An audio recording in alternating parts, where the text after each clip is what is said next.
Notice that the hurdles seem to interfere very little with the athlete's forward progress. The great speed to the hurdles and over the hurdles supplies the main clue. The hurdle race must be looked upon primarily as a sprint race. The hurdles must, of course, be cleared. Yet in clearing them, the athlete must make only those departures from good running style that are absolutely necessary. The athlete leaves the blocks like a sprinter. Nearing the hurdle, he rises slightly and leans forward toward the hurdle. This aggressive lean keeps the center of gravity low and permits him to drive forward rather than upward. The hurdles are never jumped. They are cleared with a powerful forward stride. Note that the head never rises during hurdle clearance. The lean does more than keep the center of gravity low. It permits all other points of form to be carried out. Thus, the lean toward the hurdle is the very heart of hurdling technique. Correct lead leg action stems directly from our general principle of keeping as close as possible to sprinting form. Lead leg action amounts to an exaggerated stride. The knee is lifted higher for hurdle clearance. Notice the similarity between the action of the lead leg over the hurdle and in normal running. Particularly note that the lead leg is kept in alignment. The flexed knee of the lead leg at this point is of great significance. The beginner tends to straighten his leg and to kick as he approaches the hurdle. Over the safe side of the hurdle, the lead leg must be cut down sharply. Both this cut down and body lean are needed to bring about correct body angle for sprinting to the next hurdle. Thus, the lead leg follows normal sprinting form with two minor deviations: a greater knee lift for clearance, a cut down to help recover body angle for sprinting. In hurdle clearance, it is the trail leg that shows the greatest deviation from its normal sprinting action, but this deviation is brief. The trail knee is brought out of alignment so that the upper leg is parallel to the hurdle. We can easily see that this deviation is needed, for if the knee were to be brought through with normal sprinting form, the body would have to be much higher over the hurdle. Only a very limber athlete can carry out this action. But the trail leg's departure from correct sprinting form is brief. The first move of the trail leg is like a normal sprint stride, only harder, because the stride over the hurdle is about 4 feet longer than a normal stride. Once the trail leg is clear of the hurdle, it comes back into alignment in preparation for a full, regular stride. Much has been written and said about the timing of the trail leg off the hurdle, but this problem of timing can be greatly simplified if we seek the answer from our general principle. That is, whenever possible, good sprinting form is maintained. In normal running, the legs are always equidistant from the body. This is the key to timing. That is, when the left leg is back, the right leg is forward, and vice versa. The legs cross only at one point, under the body weight. The relationship between legs is kept over and off the hurdle. The beginner is likely to lose timing when he comes off the hurdle. A hurried trail leg will tend to put both legs forward at the same time, thus interfering with normal running. This picture suggests a vital point. Good timing requires both body lean and a cut down of the lead leg. Thus, in judging the correctness of trail leg timing, the guide is simple. Good running form should be maintained. The correct arm action over the hurdles is also governed by the effort to keep good sprinting form. In normal running, the opposite arm and leg work together.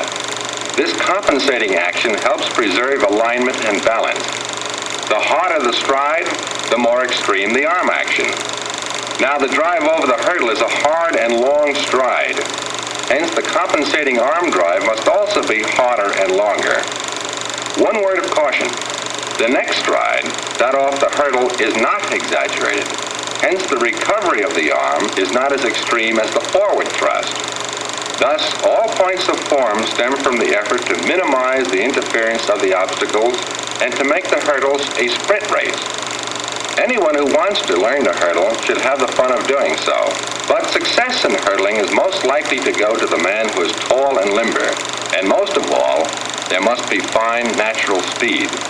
The candidate for the hurdles does lots of running. The grass is a good place for much of this early work.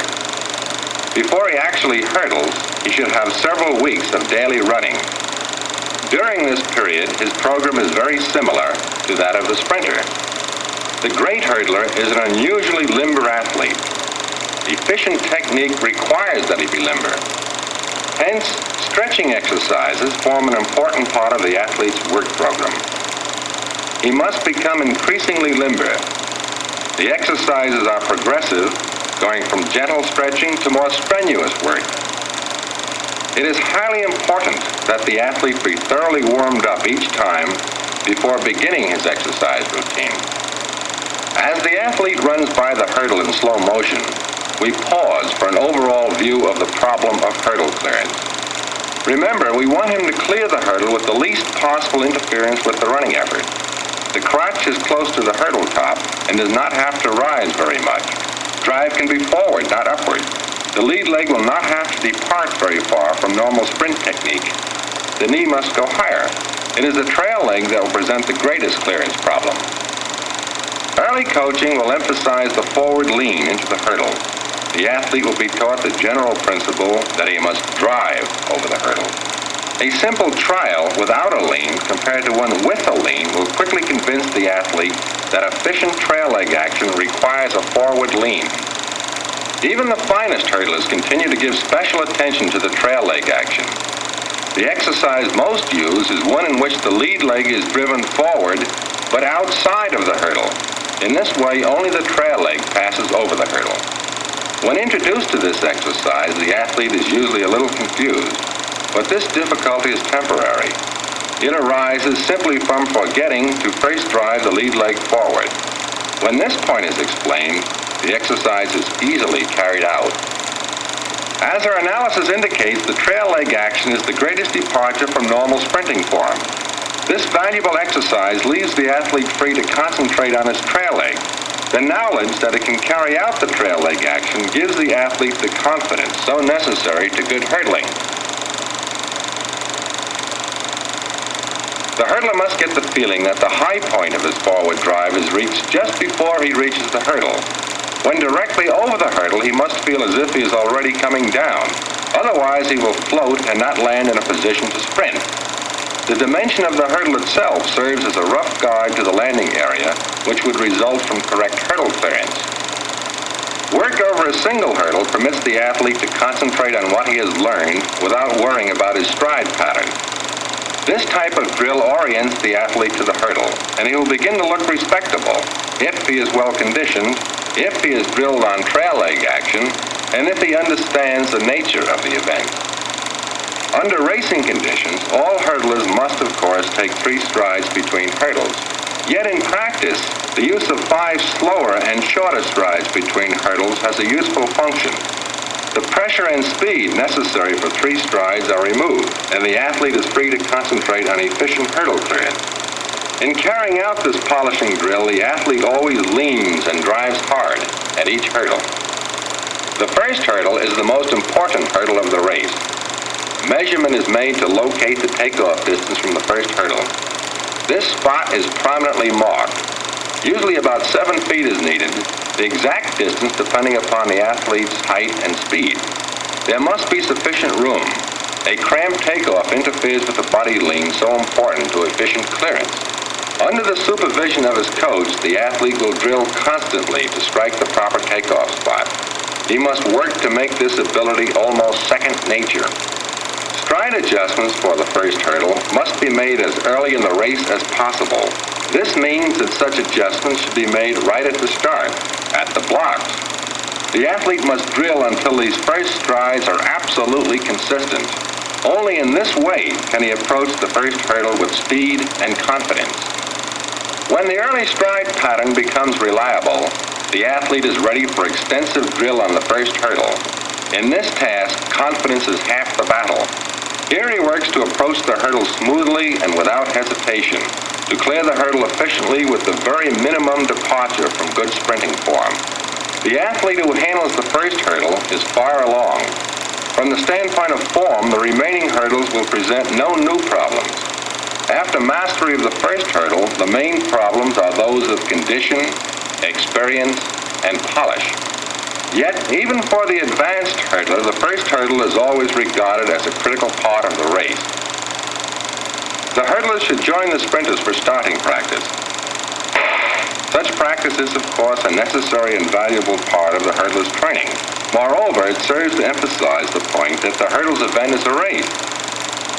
Reaction and speed are important. Though he must perform smoothly and efficiently with attention to technique, it is essential that he acquire the habit of moving fast and driving hard. The hurdler is fortunate if he has one or more teammates who are equally proficient. Competitive conditions can be simulated in practice. The chance to work under pressure quickly gains valuable experience for the athlete. 2, the stress situation brings to early coaching attention errors that might otherwise escape notice until late season. The exercise program is continued during the season. A thorough warm-up always precedes all stretching exercises. Constantly aware of the great importance of speed, the coach does all he can to increase sprinting ability. The heart of the workout remains fast work over several hurdles. In a routine practice session, an athlete cannot perform well over 10 hurdles and tends to lose form. Full flights, therefore, are reserved for the meets and the occasional time trial. The athlete who is prepared well can look forward to the thrill of competition. He goes to his marks with the knowledge that he is ready to give his best. It is now that he reaps the benefits of his many hours of training. Here are seen the results of the skills so carefully acquired and the conditioning program that was undergone. Win or lose, the athlete has gained. The high hurdler is usually called upon to run the low hurdles. Often he can perform this double well, but his ability to run the lows will not depend very much upon the hurdling skills he has developed in the highs. Instead, performance will depend more on his speed, stamina, and the conditioning that he has developed. The high hurdle of 42 inches presents a formidable barrier. The athlete standing by a low hurdle of 30 inches shows a remarkable contrast. His center of gravity is already well above the top of the hurdle. The height of the low hurdle is the key to what must be done. In accordance with our basic principle, we must deviate as little as possible from correct sprinting form. Because the low hurdle is less of an obstacle, its clearance demands very little departure from running form. Thus, the precise technique learned for the high hurdles is not used for the lows. It would represent needless departure from proper running style. Notice that for the low hurdle, the lean is hardly more than the normal body angle of the sprinter. In general, there is much less interference with the running effort. The lead leg remains in alignment and is lifted only enough for hurdle clearance. A quick landing puts the athlete in position to continue the running effort. In the high hurdles, considerable deviation is required of the trail leg. In the lows, the trail leg is lifted only enough to clear the hurdle. A greater lift would be a wasteful departure from running style. However, though the trail leg is not high over the hurdle, the knee is brought through to alignment. This action permits a full and efficient running stride. The opposite arm and leg always work together for balance. The clearance of a high hurdle is a very exaggerated stride and requires in compensation an exaggerated action of the arm opposite the lead leg. Low hurdle clearance is a less exaggerated stride. Hence, the arm action is also less exaggerated. The high hurdler reviews with his coach the style modifications he will need for the lows. There will be very little body lean. The lead leg lifts only enough for hurdle clearance. The trail knee rises just enough to clear the hurdle. Compensating arm action is less extreme. The general coaching principle remains the same. Is the hurdle approached without interruption? Does hurdle clearance occupy a minimum time? Is the athlete in a good running position when he comes off the hurdle? In many ways, the lows favor the sprinter. How does the hurdler meet this challenge? He does have some advantages. He is used to running toward a barrier at high speed. He has had training in regulating stride length. Most important, he should try to out-condition the sprinter. If he makes the needed adjustments, the hurdler will have an added chance to compete and to contribute points to his team. The hurdler can take pride in his achievement, for this event combines great skill, speed, and conditioning.